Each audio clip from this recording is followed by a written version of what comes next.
नमस्कार, स्वागत है एक बार फिर। Welcome back. इस वीडियो में हम भगवत गीता के छठे अध्याय का 21वां और 22वां श्लोक चैंट करना सीखेंगे।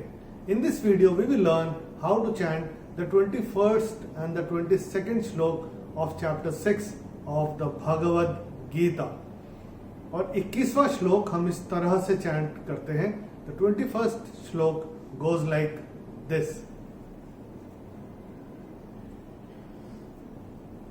सुखमात्यन्तिकं यत्तद् बुद्धिग्राह्यमतीन्द्रियं वेत्ति यत्र न चैवायं स्थितश्चलति तत्वतः। पहले देखते हैं इस श्लोक में पहला और तीसरा चरण कहाँ पे छूटते हैं। तो मैंने, अगर आपने ध्यान दिया, मैंने जब चैंट किया मैंने कैसे किया था? सुखमात्यन्तिकं यत्तद्, तो ये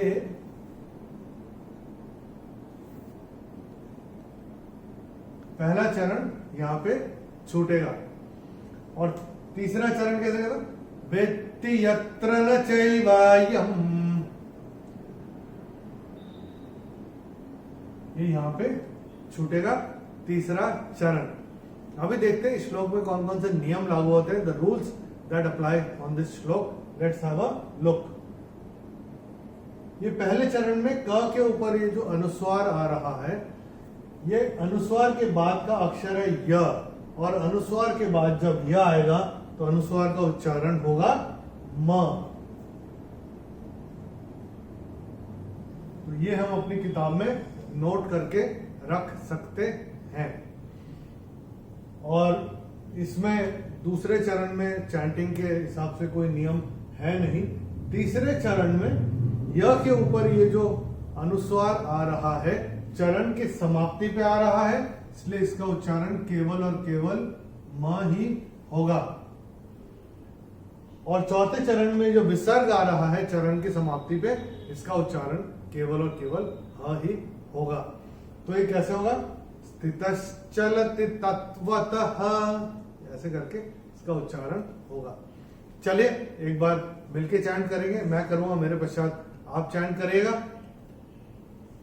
सुखमात्यन्तिकं यत्तद्, सुखमात्यन्तिकं यत्तद् बुद्धिग्राह्यमतीन्द्रियं बुद्धिग्राह्यमतीन्द्रियं वेत्ति यत्र न चैवायं वेत्ति यत्र न चैवायं स्थितश्चलति तत्वतः। स्थितश्चलति तत्वतः। चलिए 22वां श्लोक देखते हैं कैसे चैंट करते हैं, वो पहले देखते हैं। How the shloka is chanted. Let's have a look first. यल्लब्ध्वा चापरं लाभं मन्यते नाधिकं ततः यस्मिन् स्थितो न दुःखेन गुरुणापि विचाल्यते। पहले देखते हैं कि पहला और तीसरा चरण कहां पे समाप्त होते हैं। मैंने जब चैंट किया था मैंने कैसे किया था? यल्लब्ध्वा चापरं लाभं,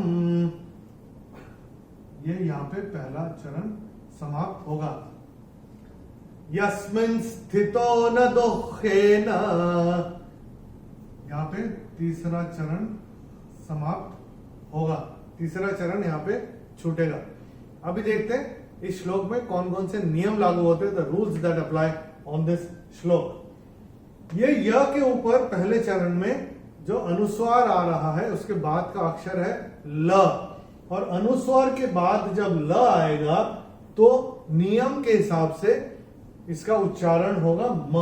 नियम के हिसाब से इसका उच्चारण होगा म। मगर अगर आपने नोट किया हो, मैंने जब चैंट किया था तो मैंने कैसे चैंट किया था? मैंने इसको आधा ल चैंट किया था।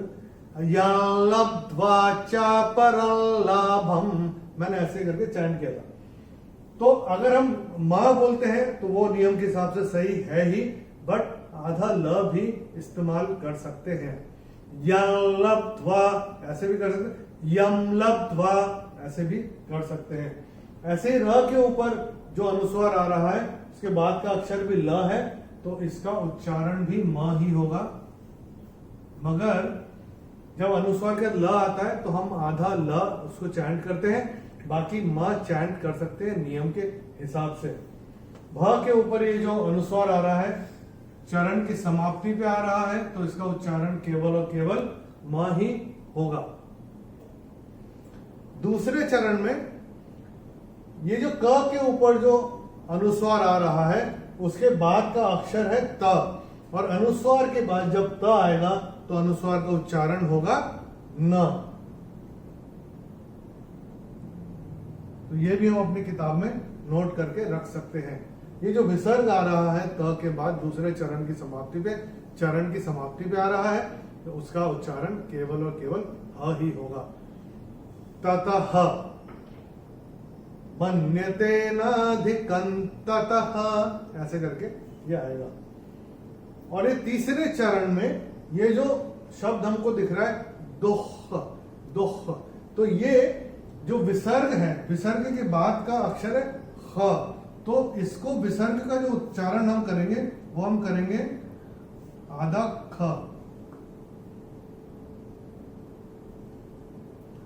दुख दुखेन। तो कैसे होगा? यस्मिन् स्थितो न दुखेन, ये ऐसे करके आएगा। गुरुणापि विचाल्यते, इसमें चैंटिंग के हिसाब से कोई नियम है नहीं चौथे चरण में।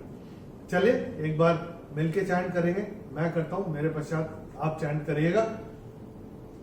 यं लब्ध्वा चापरं लाभम्, यं लब्ध्वा चापरलाभम्, मन्यते नाधिकंततः, मन्यते नाधिकंततः, यस्मिन् स्थितो न दुःखेन, यस्मिन् स्थितो न दुःखेन, गुरुणापि विचाल्यते।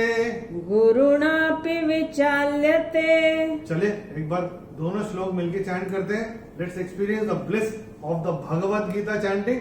एक बार रिवीजन भी हो जाएगा, मैं करूंगा, मेरे पश्चात आप चैंट करिएगा। तैयार है? चलिए।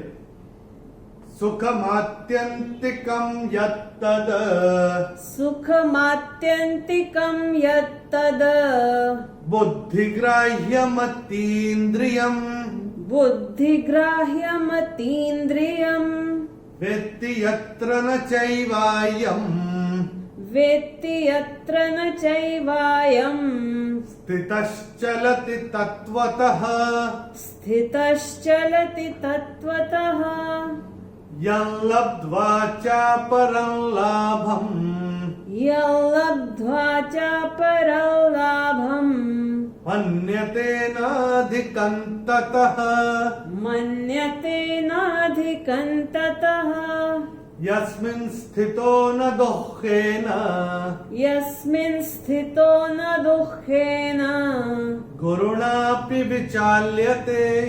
गुरुणापि विचाल्यते। आशा करते हैं जो जो नियम हमने आपको बताए आप अपनी किताब में नोट करके रख रहे होंगे। अकेले बैठ के चैंट करेंगे तो इजी होता है समझना, रिलेट करना कि इसको चैंट कैसे करना है नियम के अनुसार। दोनों श्लोक का भावार्थ हमने वीडियो के डिस्क्रिप्शन में हिंदी और अंग्रेजी में दिया हुआ है, आप रेफर कर सकते हैं जिस भाषा में आप कंफर्टेबल हो उसमें। अगले वीडियो में हम भगवत गीता के 6ठे अध्याय का 23वां और 24वां श्लोक चैंट करना सीखेंगे। In the next video, we will learn how to chant the 23rd and the 24th श्लोक of chapter 6 of the Bhagavad Gita. Till then, Namaskar, Hari Om.